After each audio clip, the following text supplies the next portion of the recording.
Okay, sweet.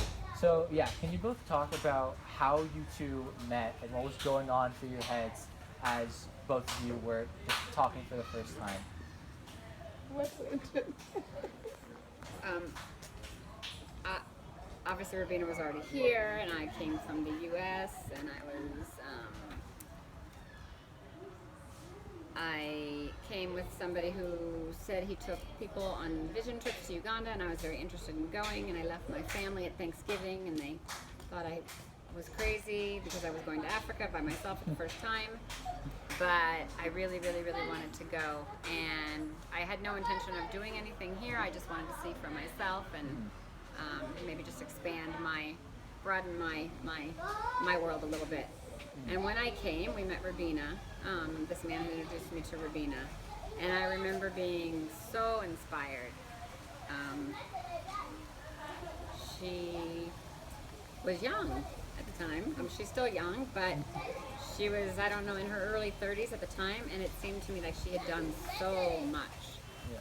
And I remember thinking, wow, how can one person have such an impact on so many people? We would walk through the slums, and everybody would come out and greet her as their mom. I was in my 50s at the time, and I didn't even feel this, and raised 4 children, and I didn't even feel this power. And I watched her talk with these girls and mentor with these girls, and the respect that they had for her, I just really, really admired. Never planning to do anything with that other than be grateful for the fact that I had met her.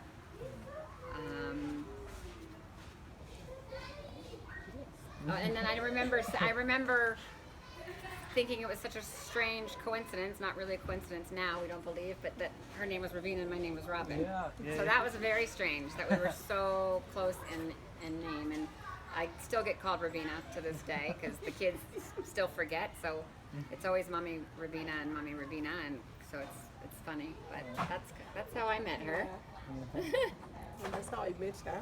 Yeah. I remember when we went to Maggie's, and she was taking care of me.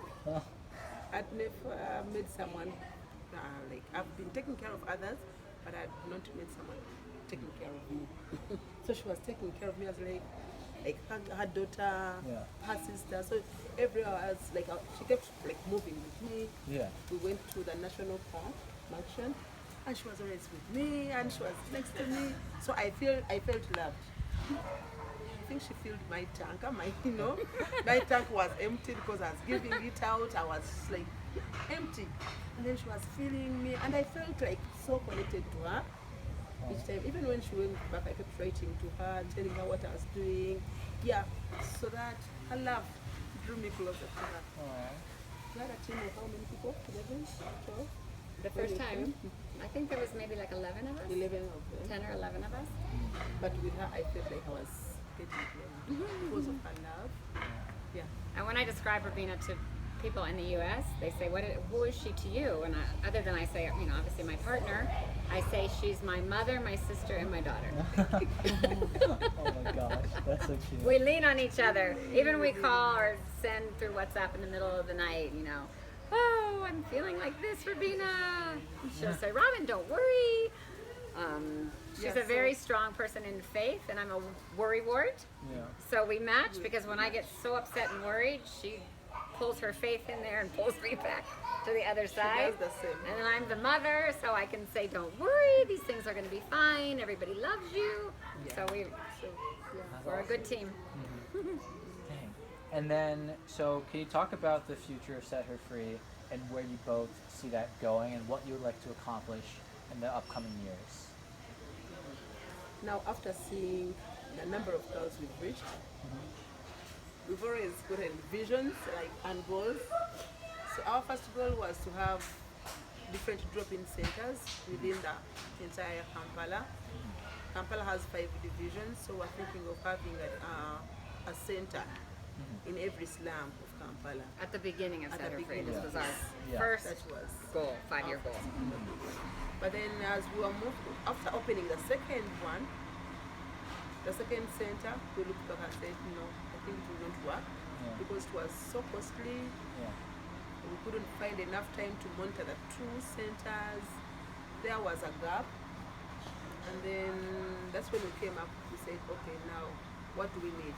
We need a big house that can house all these girls together. Our team will always go out to different slum areas, get the girls, but we need to have them in one central place, like in one hub, where they can get rehabilitation, counseling, medical care. We have young girls where they can come in, where they can be rushed in as an emergency. So we need something to be like, to have a center place, to have one place we can do all this. We have a vocational center. So we came up with an idea of starting up a life skills center. You know, life skills is a big thing in Uganda and so much needed. We are seeing all this that is happening is because we lack life skills. So we said, why don't we come up with a center that we have life skills and vocational center. So right now is what we are working on, buying land and building that center. And then the nice thing also is that the government is recognizing this and acknowledging this, which is a huge step. You know, many years ago they didn't pay for education, and they're starting to recognize the education and help with parts of education as well. So the fact that they actually recognize that we need a life skills with the women in Uganda, and they don't have one yet, we'd love to rush and be the first. So that's our 5-year plan. And then can you expand for our Western audience, how can they help you complete this plan of yours for the Life Skills Center? What can we do to help fund and help construct all of this? I mean, our biggest need obviously is financial, just like any other organization or group that's trying to do, good. This being more important because we actually really have to find land. We found land, but we have to purchase the land. We have to, build our own buildings. In the long run, we're going to save a lot of money on the rent and utilities, etc. So financial is the biggest. I think when I go home, I try to explain the story about a little girl and start with the little girl and go from there. And then when we recognize the need of what we're trying to do with the Life Center, then people can identify with that and realize, well, this is what we do. We actually transform that little girl. It's not that we just want a big fancy building, because that's not the situation. We want to be able to do everything that we're doing with minimal distraction and minimal difficulty, which right now we have a lot of that. Every time we lose a building, we have to shift to another area. And we lose girls, and we lose time, we lose money. It costs us. That takes away from a child, if not more. So financial is the best. I mean, and it's the best is to go to our website, at setherfree.org. Obviously, supporting a child is wonderful too. We always need support, a sponsorship for a schoolgirl. But we don't want to get too many schoolgirls and not have a home. So we're limited and capped at how many girls we receive or can go get and put in school if we don't have a bed for them at our home.